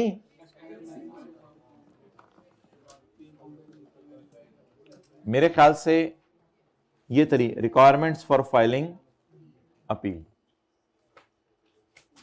अच्छा, एक मैं आपसे सवाल पूछने लगा, उसका जवाब देना हाइब्रिड में आखिरी रो में बातें करते हुए। एक सवाल का जवाब देना है, लेकिन उसके बाद छुट्टी हो जाएगी। टैक्स पेयर कमिश्नर अपील के पास अपील करने के लिए क्या प्रोसीजर लगाए और कमिश्नर अपील का फैसला सुनाने के लिए क्या प्रोसीजर लगाए? क्या ये दोनों सवाल मुख्तलिफ हैं? जी ऑब्वियसली। दोबारा सुन लें, टैक्स पेयर क्या प्रोसीजर लगा के अपील करे, ये सवाल मुख्तलिफ है। कमिश्नर के पास जब अपील आ जाए तो वो क्या प्रोसीजर लगा के डिसाइड करे, ये वाला प्रोसीजर इधर दिया हुआ है, इसकी हेडिंग है प्रोसीजर इन अपील में क्या तरीका चलेगा। ये कौन तरीका लगाएगा? Commissioner appeal. ये कौन तरीका लगाएगा? सवाल ये नहीं है कमिश्नर अपील क्या तरीका लगाए। कुछ बच्चे इसमें ये सेक्शन लिखा थे प्रोसीजर की हेडिंग पढ़ के, सवाल ये नहीं है कमिश्नर अपील क्या तरीका लगाए, सवाल पढ़ें क्या है? Procedure that he should follow. He कौन है? सादिक अली।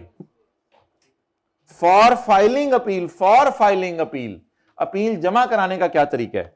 तो ये तो मेरे ख्याल से हमने रिक्वायरमेंट्स की हेडिंग दी हुई है इधर, ये वाली हेडिंग बनेगी ना, requirements, requirements for filing appeal. क्या तरीका फॉलो करें? फॉर्म ले, उसे भरे, मैनर जमा कराए, ग्राउंड्स ऑफ अपील जमा कराए, फीस जमा कराए और इन टाइम लिमिट्स को फॉलो करे। ये तरीका फॉलो करे, उसकी अपील एक्सेप्ट हो जाएगी, कोई मसला नहीं। उसने क्या तरीका लगाने या कमिश्नर अपील ने क्या तरीका लगाने? 127 का 3, काफी लंबा है वैसे, नंबर थोड़े हैं, 3 नंबर। अच्छा जी, who is required to file foreign income, आपको पता है। The concept of concealed asset and state the power of commissioner अगर कंसील्ड एसेट कब्जे में आ जाए। जी, concept of concealed asset, page number, अभी थोड़ी देर पहले कह रहे थे आखिरी सवाल है, हद होगी, मेरे साथ ही ऐसा करते हैं सारे टीचर आजकल, पता नहीं मेरे साथ ऐसा गुजर गया। ये सवाल हो गया था, ये कंसील्ड एसेट और इसका 1 और 1A में तरीका बताया हुआ है। अच्छा जी, आगे चलें, फारिग करें यार, फारिग करें, फारिग करें, फारिग करें। कहां जाने हैं? चलें ठीक है, जाएं। टेस्ट का सवाल है ये, क्वेश्चन 33, ये जरा कराइएगा, टेस्ट में आया था क्वेश्चन 33, ये सोल्यूशन जरा देख लीजिएगा इसका।